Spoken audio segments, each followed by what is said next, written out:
W magazine. My name is Dracula, and today we're going to be doing ASMR.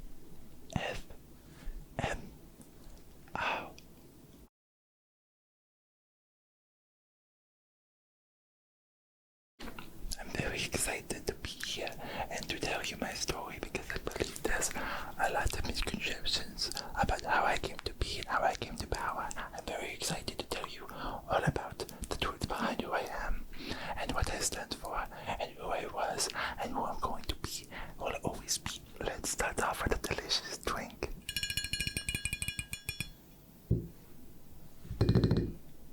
Before I say anything else, I just want to let you know that this is vegan blood. I am still sober.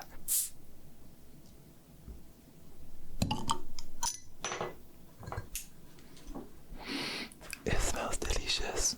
So I was born in 15th century Transylvania.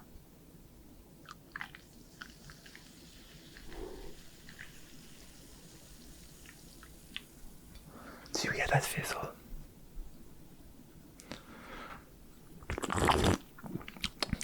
My homeland was a place of mist-covered mountains, of densely wooded forests, and I grew up pretty privileged in that sense. I got to really see the world from a very young age, and I miss Transylvania sometimes, but with work picking up so much recently, I've had to fly out to Los Angeles so often that I actually have picked up full-time residence in Silver Lake. So growing up, I actually, like a lot of teenagers, I went through some phases, and one of my phases I went through was I was one of the most vicious war criminals of the 15th century. I famously was called Vladimir the Impaler because I loved to impale my enemies with spears and sticks and sharp pointy objects. I like to think I've changed now. I've listened, I've learned, I've done a lot of research, I've donated money. I feel like I can confidently say that I'm no longer that person. I believe if you're not growing, you're not human. And I mean, I'm not even human in the first place, so it kind of works out for me in both ways. So when I was around 30 years old, I met this very handsome stranger who intrigued me so much with his aura and general demeanor, and I had to know him. So I asked him his name, of course, and I got to know this person, and I won't disclose his name because he's still working today in the industry. I'm pansexual and I had a wife at the time, but we practice ethical non-monogamy, so this was okay with her. So this beautiful stranger is telling me he has this big surprise for me, and next thing I know, he's sucking me off. He has both of his fangs, his two big fangs, in my throat, and he's sucking me off. He's sucking the blood out of my neck, and 2 days later, I wake up in a coffin. My body crew is shocked to see me. My wife is shocked to see me. The servants are shocked to see me. They tell me I died. They tell me I was legally dead for 48 hours. You're getting shivers. Are you getting all tingly inside right now? I hope so. Remember, because think about it, it was 48 hours. I was a little bit hungry.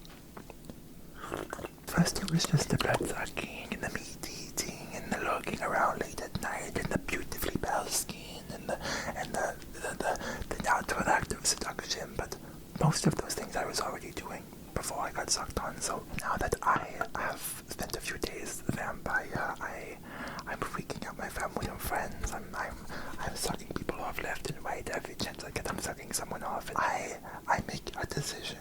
In this moment, I say to myself, I wish I was a bird. I wish I was a bird and I could just fly away from here and just leave all of my troubles and my children behind. Next thing I knew, I became a cute little bat. So using my newfound skills as a bat, I took my little wings and I flew all the way up to the top of the highest hill in Transylvania, where I found an abandoned old castle, and that is where I made my home for the next 600 years. We're going to cut some bats into the fabric.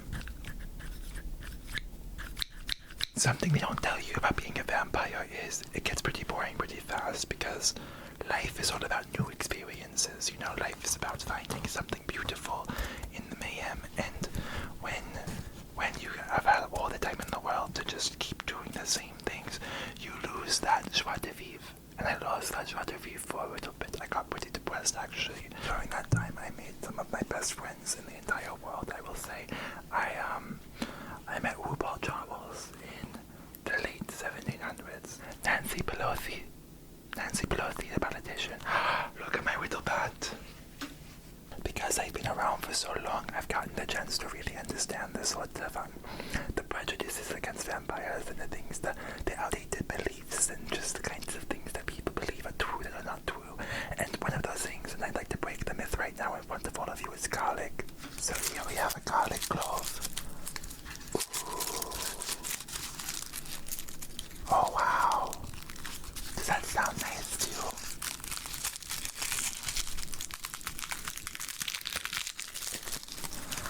Look at all the garlic.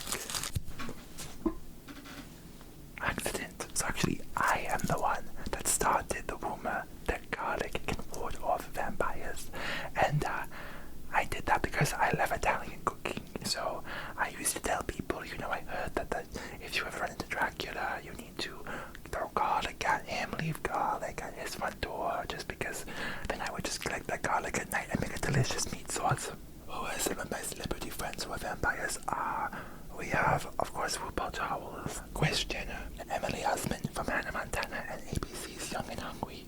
Well, Santa Claus, of course. Tom Hanks and Rita Wilson, Flo from the Progressive commercials. So, of course, I've been around for a lot of historical events. I mean, there was the Salem witch trials. The French Revolution. I watched Marie Antoinette almost be executed, but people don't know what history is not remembering is at the very last possible second. Myself and a few of my friends, we've made knock on Marie's door. We say, we have a peasant who we're going to swap out with you at the very last possible second. So we put this peasant in all of Marie's fancy clothing. We dressed up her face. We put a big wig on her, and that's who was executed. And Marie Antoinette, actually, to this day, she's still working. I'm not going to say who she is, but I think you can probably make an educated guess and figure out who she is today. I'm very proud of her, and I think that everything she's done with Skims is really amazing. Everything sort of changed for me when I met Bram Stoker. I feel like over time, stories of my existence really got sensationalized and radicalized. There were periods of my life where I had to go into hiding because people were absolutely trying to fucking kill me.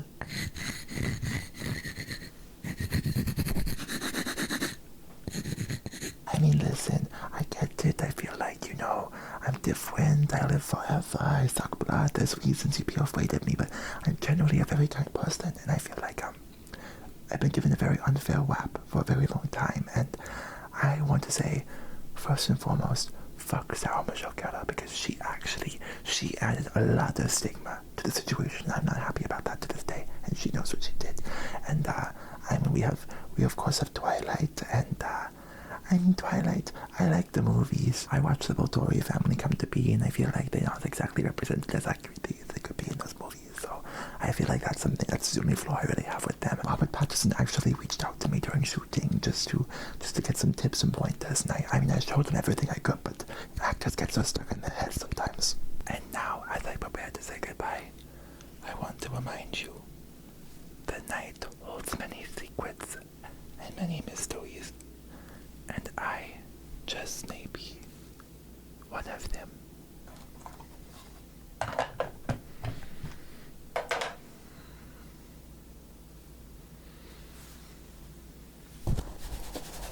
If you want more of this, if you want more of other kinds of videos, Abigail, Alice, and Rhaenyra, of course, like, comment, share. I would love to be able to do these things on a greater scale.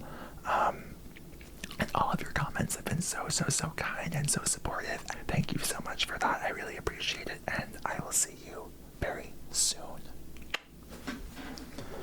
My fingers smell like garlic, by the way. Like stink. Like the whole room stinks like garlic, if I'm being honest.